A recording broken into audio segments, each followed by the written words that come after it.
teman-teman, apa kabar? Semoga dalam keadaan sehat selalu ya. Tahukah teman-teman, Kudus, kota kecil di lereng Muria ini menyimpan sejuta kisah. Di setiap bahasa, budaya, dan kreativitas tumbuh berdampingan.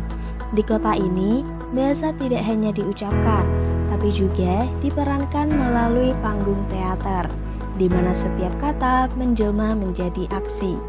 Sebelum kita eksplor lebih jauh, yuk kasih jempol ke atasnya dulu. Yang belum subscribe, dipencet dulu ya tombol subscribe-nya. Dan jangan lupa share video ini ke media sosial kalian. Halo teman-teman, tahukah kalian bahasa bukan sekedar alat bicara, tapi juga tindakan yang mencerminkan makna. Dalam linguistik fungsional, setiap kata memiliki fungsi dan daya untuk menciptakan aksi sosial. Nah, hari ini kita akan berbincang dengan salah satu pegiat seni teater Kudus, Muhammad Zaini atau yang kerap disapa Jesse Segitiga. Penasaran bagaimana bahasa jadi aksi di dunia teater? Yuk ikuti perjalanannya.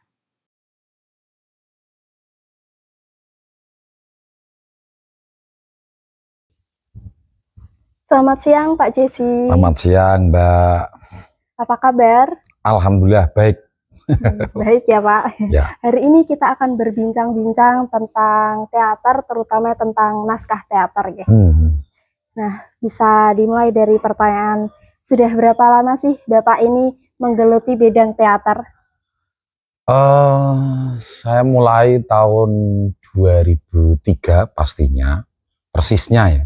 Tapi sebelumnya, 1 tahun sebelumnya 2002 ya. Saya itu terinspirasi dari guru bahasa Indonesia begitu, yang saat itu memerintahkan kelas kami untuk pentas drama dan juara.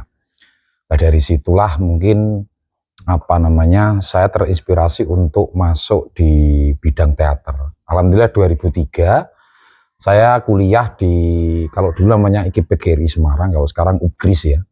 Itu saya mengikuti UKM teater, namanya Teater Gema. Itulah mungkin awal kali saya masuk teater. Setiap naskah lahir dari perenungan. Inspirasi bisa datang dari kehidupan sehari-hari, dari budaya lokal, atau dari keheningan diri sendiri. Dalam teater, bahasa bukan hanya teks di atas kertas, tapi nafas yang menghidupkan karakter, membangun emosi, dan menggerakkan penonton.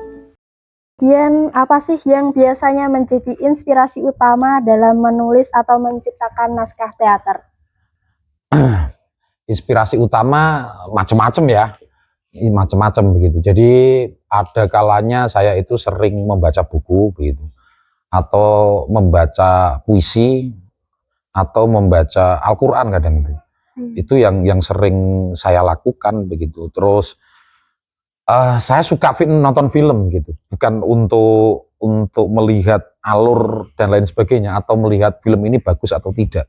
Tapi saya suka terhadap yang namanya bagaimana memilih angle, bagaimana memilih naskah, teks dan lain sebagainya, itu di-create dalam satu film gitu, menjadi beberapa babak itu yang jadi saya melihatnya mungkin kacamata saya sebagai kreator gitu ya, sebagai orang yang mau menggarap sesuatu begitu. Nah, saya juga sering terkadang saya mendapati inspirasi itu, yaitu otak saya matikan, saya bergerak dengan tubuh saya begitu. Ya sudah, ini tubuh saya yang akan nanti menjelaskan terkait apa saja inspirasi yang akan masuk begitu. Nah, dari situlah konektivitas, sensitivitas saya mencoba untuk menghidupkan dan biasanya dapat ide besar di situ gitu. Itu sih. Kemudian pandangan Anda tentang peran bahasa dalam seni teater itu apa, Pak? Peran bahasa dalam seni teater menurut aku sangat penting ya, karena dia menjadi jembatan dari ide dan gagasan seorang kreator atau seorang teatrawan begitu. Di situ pula bahasa itu mampu mengungkapkan begitu, karena ada teknik soliloquy yang itu biasanya hanya seorang aktor, kalau dalam kehidupan itu dia memendam gitu. Tapi kalau dalam dalam teater itu bisa diungkapkan gitu. Nah, ini adalah menurut aku bahasa menjadi sangat penting dalam menyuarakan teater. Gitu sih. Kemudian dalam proses menulis naskah, bagaimana Anda menentukan gaya bahasa yang digunakan dalam dialog antar tokoh? Ya, saya seneng ya terkait memainkan gaya bahasa begitu. Salah satunya adalah bagaimana kita ini mementaskan kelihatannya artinya adalah seperti itu, tapi kita punya arti lain gitu. Jadi ada kontekstual, ada intertekstual, ada apa ya, bahasanya itu kalau interkontekstual, kalau sekarang kan seperti itu. Nah ini menarik menurut aku dan saya sering menggunakan model-model seperti itu gitu. Contoh mungkin saya akan berbicara terkait tentang batu-batu gitu, atau saya berbicara tentang ekosistem, padahal ini saya baru menyindir terkait tentang bagaimana kita menjadi manusia begitu. Nah, gaya bahasa ini apa ya, unik begitu. Jadi kalau saya hanya mengungkapkan dengan bahasa saya, mungkin itu tidak akan diterima oleh yang namanya penonton.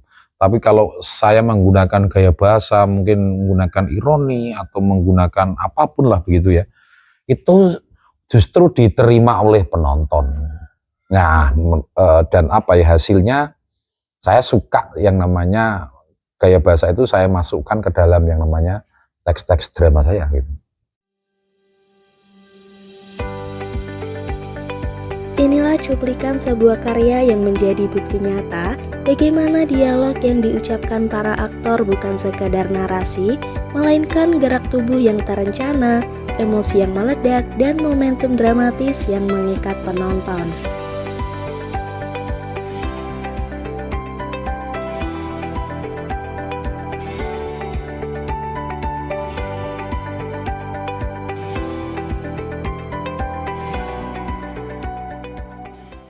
Nah, menurut Bapak, bagaimana cara Bapak untuk menyeimbangkan antara bahasa sastra yang estetis dengan bahasa yang tetap komunikatif di panggung teater? Menurut saya bahwa bahasa ini harus dinamis ya, tapi memang tidak perlu untuk meninggalkan suatu hal yang baku begitu. Dalam apa ya, beberapa termin atau beberapa babak itu biasanya saya lakukan adalah, oh ini bisa menggunakan bahasa baku begitu. Kalau yang ini kalau pakai bahasa baku akan terasa kaku nantinya begitu. Nah itu mungkin strategi saya. Jadi ketika di dalam apa adegannya formal, mungkin di rumah begitu bisa menggunakan bahasa yang namanya bahasa baku. Tapi kalau jadi tongkrongan, terus tempat-tempat lain, itu menurut aku bisa menggunakan bahasa non baku atau bahasa slang atau bahasa apapun lah itu. Cuma saya sering memasukkan yang namanya model-model apa ya, teknik-teknik seperti adegan-adegan puitis gitu. Jadi yang itu bisa diomongkan oleh semua orang jadi bareng-bareng begitu. Itu menurut aku juga menarik ya, karena ini hari apa banyak pementasan teater yang hanya sekedar apa dialog begitu, tapi beberapa aksen atau beberapa kunci itu hilang gitu. Maka dengan model seperti itu lebih mudah untuk kita menyuarakan. Itu sih. Kemudian apakah konteks budaya lokal, misalnya budaya daerah atau tradisi setempat, turut mempengaruhi pilihan bahasa dalam naskah yang Anda buat? Ya, jadi itu pasti ya. Jadi ketika saya membuat yang namanya naskah begitu, saya akan banyak terkontaminasi dengan lingkungan sekitar tentunya gitu. Termasuk kalau saya berada di Kudus ya berarti apa nilai-nilai budaya sosial atau yang sifatnya adalah terkait tentang ini ya laku hidup begitu, itu seringkali muncul di dalam naskah drama begitu. Apalagi tentunya saya seorang guru, itu terkadang sifat-sifat guru saya muncul di dalam teks drama tersebut dan itu tidak terasa begitu ya. Dan itu tidak terasa gitu. Nah, dan apa ya menurut aku yang seorang penulis sangat susah untuk menghindari yang namanya keterpengaruhan terhadap lingkungan sekitar gitu ya. Ya. Kemudian bagaimana cara Anda membuat naskah drama terasa hidup saat dipentaskan? Kalau membuat naskah drama terasa hidup, saya pikir apa ya? saya selalu yang pertama adalah saya mencoba untuk menggunakan gaya spiritual saya tentunya gitu. Bagaimana naskah drama ini kalau dibaca itu seolah-olah sang pembaca itu bisa masuk ke dalam imajinasi gitu. Nah, itu menurut aku menarik gitu. Menurut aku menarik. Nah, seorang penulis naskah kalau dia tidak memahami terkait tentang panggung, saya pikir dia pasti akan kesulitan untuk menulis naskahnya. Nah, untung saja saya pernah, ya kalau bahasanya itu ya sok-sokan menjadi aktor gitu lah.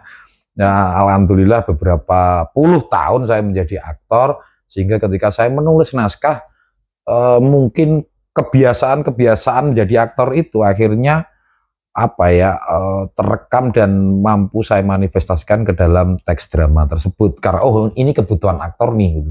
Ini kebutuhan panggung nih, sehingga teks itu harus bisa meruang, tidak lagi teks itu hanya dibaca untuk dirinya sendiri, tapi nantinya tujuan akhirnya adalah bagaimana itu bisa dibaca oleh penonton tentunya. Kemudian apa yang membedakan dengan menulis naskah teater dengan menulis cerita-cerita lainnya, Pak? Seperti yang saya sampaikan tadi ya, menulis teater menurut aku seorang penulis harus mampu untuk berpikir kembali bahwa teks itu nanti akan dibaca oleh seorang aktor dan harus meruang tentunya begitu. Kalau dia tidak bisa berpikir seperti itu, maka jelas bagi saya pribadi, dia telah mengalami kekalahan, dia telah mengalami degradasi kualitas begitu.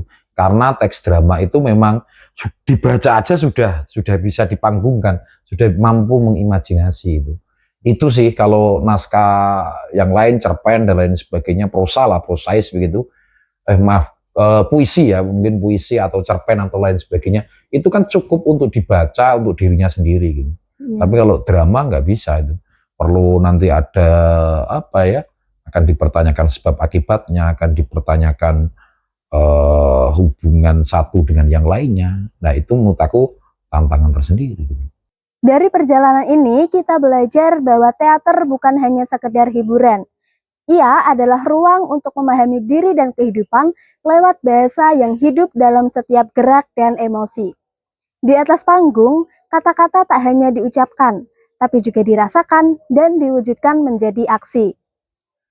Bahasa menghubungkan manusia dengan makna, menjadikan teater bukan hanya seni, tapi juga tentang perjalanan batin. Terima kasih sudah menyaksikan Ketika Bahasa Jadi Aksi dalam Dunia Teater. Sampai jumpa di kisah inspiratif berikutnya. Akhirnya tuntas sudah perjalanan kita hari ini.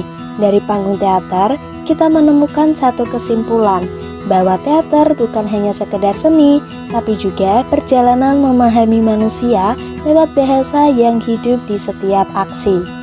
Terima kasih sudah menyaksikan Ketika Bahasa Jadi Aksi dalam Dunia Teater.